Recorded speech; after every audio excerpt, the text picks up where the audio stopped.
Hello, this is Dr. Rick Chambers, and welcome to this edition of Health, Happiness, and Harmony Partner training videos. And a Health, Happiness, and Harmony Partner is anyone working on their own personal journey at the same time as they're trying to help others in their personal journey toward health, happiness, and harmony. And hopefully, we are providing metaphors, stories, cognitive maps that aid this process. And this video is a follow-up to a recent video that I did entitled People of Faith Break On Through to the Other Side. And in this video, I used a metaphor of a giant boulder falling into the ocean. And the boulder can be thought of as the Enlightenment philosophy, historical change, technology, everything captured in the term modernity. And it's realizing that at any given time there will be a hegemonic cultural logic. And that's what we're calling this boulder of Enlightenment philosophy and modernity. And it fell into the ocean of humanity and of time. And in the first video, I focused on this would send waves into the past and into the future. The waves into the past had effects on, and continue to have effects on people's psychologies and identities and how this interacts with historical change. And toward the past, it would have created, there would be the idea of residual cultural logics and displaced identities. Then, going into the future, was the idea of emergent cultural logics, postmodernism moving beyond the modern into something new.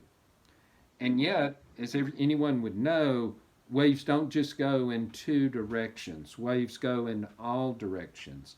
And as I worked with this metaphor and this cognitive map, I realized the really important thing is what was marginalized, the waves going out in all the concentric circles from this boulder of historical change, a certain type of rationality and philosophy, along with industrialization and capitalism.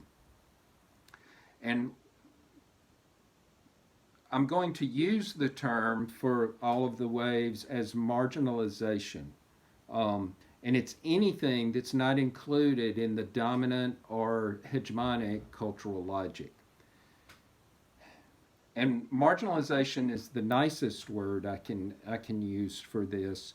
The real term would include a continuum from actual genocide to slavery, exploitation, oppression, and colonization.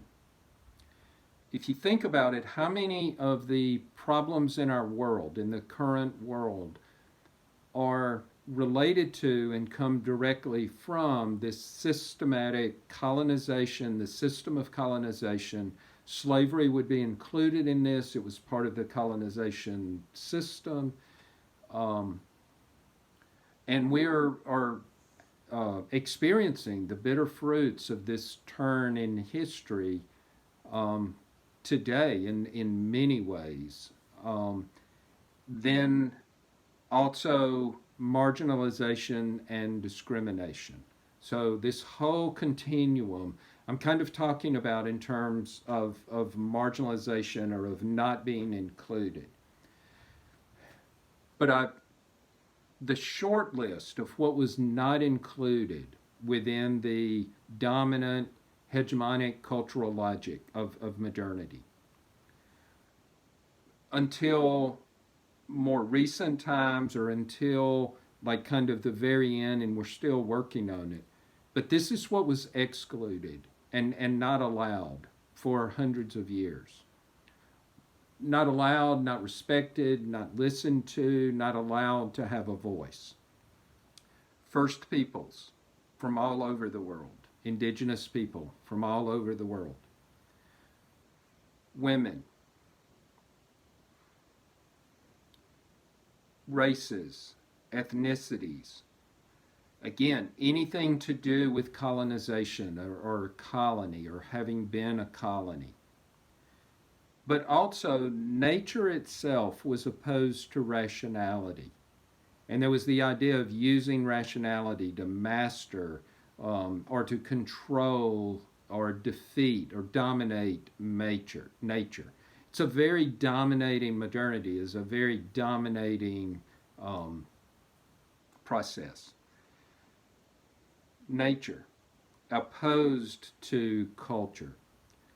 The emotions and feelings, opposed to rationality, seen as opposite from rationality, to be excluded, not listened to. Faith traditions, and the concept, really taking seriously the concept of the soul. All of these things were excluded. Various cultures and cultural traditions. Community, as humans had always known it, as actual relationships between tightly bound people, helping each other in mutual aid. The East and the Orient was excluded, but then colonized or seen as a resource. Sexuality was tightly controlled, and anything not within the circle was seen as was excluded. All kinds of personal identities that didn't fit the cultural norms. And I'm sure you can make a longer list. The maybe in the 60s, 1960s and 70s, there we began to address it. We're still working on it, but the whole list of what we're not going to discriminate based on nationality, race, ethnicity, gender. This growing list is kind of the world coming to realize what we had marginalized and silenced. Um, so I'm presenting this as a cognitive map or a metaphor um, that 3HPs can use to help us both face our past and present um, in our individual lives, to create discussions and growth in our personal lives, and then in the general cultural social life. So thank you very much.